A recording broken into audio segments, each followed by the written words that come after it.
Do you think the working class is accurately represented in media, whether it be mainstream news reporting or in film? No, I don't. I think the working class is generally viewed as a bunch of dupes, a bunch of people not smart enough to tie their own shoes. You think Fred Flintstone, you think the guy Jackie Gleason's character in The Honeymooners. You think of these people who are the butt of jokes. And I knew a guy years ago who wrote the book Working Class.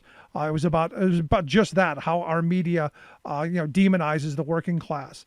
It was written by a guy named Pepe Lastina from Princeton, and it's clear. I mean, in every film, especially today, a working class guy is viewed as a dupe, as somebody less than important.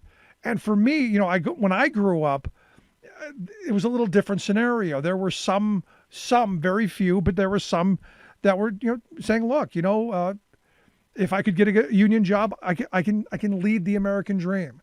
If there were ways, there were people, there were voices that were promoting working class outlets. There aren't anymore. That stuff seems to be gone. It's part of why I started doing the program, because the working class is so demonized. I've always said there's value in work, and I don't care what you do for a living. I don't care if you sweep streets, dig holes, or you're a brain surgeon. Every job should come with some bit of dignity and respect. If you're going to get up every single day, you're going to punch the clock, you're going to work hard and play by the rules, you and your family should be able to get ahead. And I don't care what you do.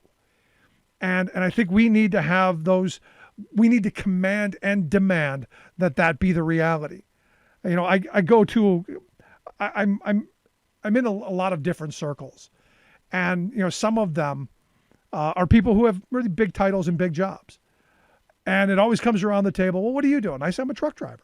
I'm proud of the fact that I've driven a truck all these years. I'm proud of the fact that I've driven millions of miles without an accident. I'm proud of the fact that I work hard for everything that I have, and that my work was well compensated. The problem, what's happened in this country, is work isn't being compensated. And we need to one, change that, but we also need to respect each other in the work that we do.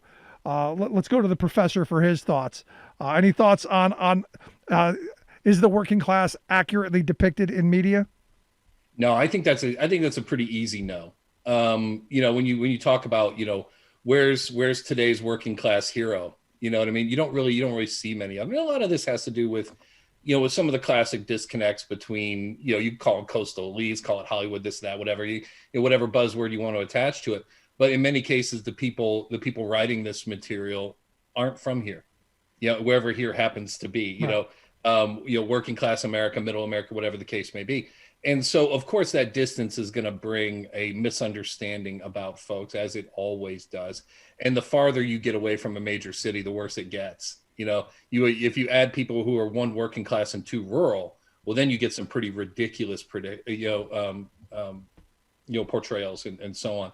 So, but it usually has to do with that distance. The farther the people writing and producing and creating this material are from their subjects, the more ridiculous the end result tends to be. The more extreme the caricature becomes, and the stereotypes become. And for me, the idea, and the reality is corporate America writes this stuff, and they want us to be put down. They want workers to look like dupes and the caricatures of stereotypes. So for me, it's part of why I've started this program. Let's move on.